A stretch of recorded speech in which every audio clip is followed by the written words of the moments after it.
हिँड्दै हिँड्दै अचानक भाँसिएको गाडी यही हो। कसरी गएको हेर्नुस् त। यो दैवको लीला कस्तो छ। बाटो आफै भाँसिएर गाडी भित्रै छिर्यो। 5 सेकेन्ड भित्र गाडी छिरिसकेको छ। हेर्नु त, यो अचम्म होइन, यो कली होइन। यस्तो त मैले कहिले देखेको थिइनँ। आज यो हेटौडा 17 नम्बर वडाको माछा पोखरीमा अचम्मको घटना घटेको छ। गुडेर गएको गाडी अलिकति फसेपछि रोकिँदाखेरि 15 सेकेन्डमा यो देखेको खाल्टोमा गाडी नै गायब भयो। यो बाटोबाट गएको है, यो बाटो पनि देखाउँछु म तपाईहरुलाई। अहिले प्रहरी आएर यो बाटो बन्द गर्नु भएको छ।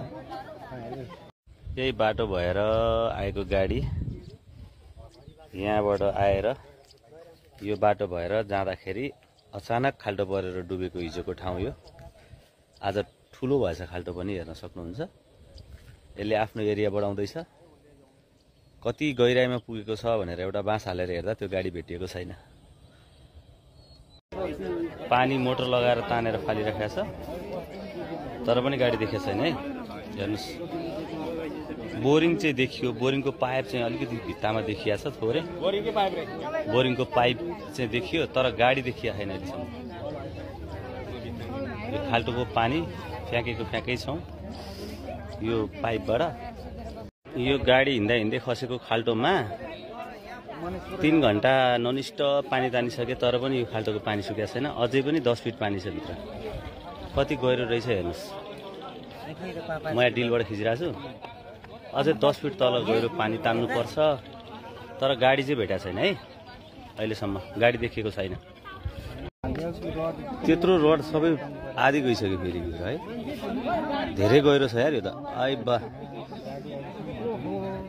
आए, यो गाडी भेट्ने सम्भावना कम छ यार। त्यत्रो रोड पुरै गइरहेछ। त्यो मान्छेले टेकेको छ चाहिँ कहाँ?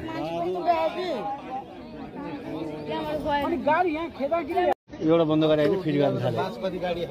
बास 8-10 फिट गाडी छ त्यहाँबाट। त्यो यो त अब कति फिट गाडी छ त्यो बाँस हेरेर थाहा भइहाल्छ। यो त छड्के नै छ।